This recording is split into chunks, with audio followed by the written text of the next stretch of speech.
Especially for young entrepreneurs, I think the key to business success is to do what you say you're going to do when you say you're going to do it. I can't say I've ever really been afraid of failure. I don't take no for an answer. When I'm sure I can do something and when I really want to pursue something, I won't stop until I do. My name's Nick Ravagni. I have two companies. Don't Fret Productions distributes the guitar products, which covers guitar and bass, of course. And then Fretless Finger Guides, the sister company, covers violin, viola, all of the orchestra products.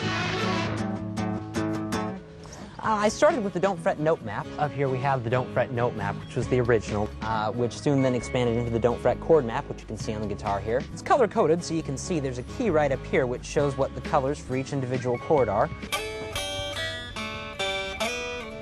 I first came up with the idea when I was about 5. I was at a music lesson, and coming out of the lesson, I saw another kid who was probably about 5 or 6, literally crying because he couldn't figure out where to put his fingers on the guitar neck.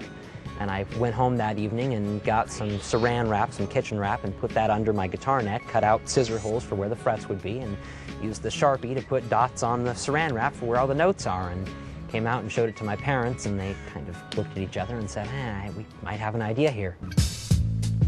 Don't Fret was not really started as a business venture. Don't Fret was actually started as a project to help kids learn to play guitar.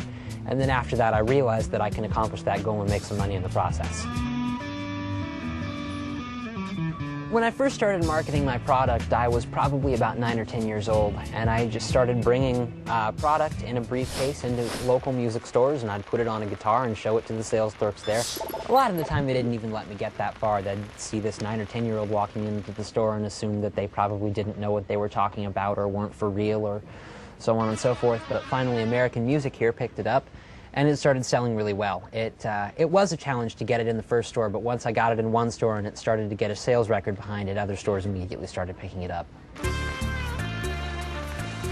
I'm not quite sure if I'm the world's youngest patent holder or not. There's another kid that got a patent within 2 weeks of mine, and we're not actually sure who filed first, so I'm either the first or second youngest patent holder. Which are selling better right now, the note maps or the chord maps? My secret to success is trying to manage my time as best I can, making myself lists and trying to stay to them, and pursuing things. I didn't ever really consider giving up. I knew that I had a good idea and I was going to see it through. What is an entrepreneur? An entrepreneur is a visionary. They see things in ways other people might not. They see potential in things other people might have missed. Things like problems that need to be solved, or new trends or advances in technology. And sometimes they just invent stuff. Thomas Edison, he worked day and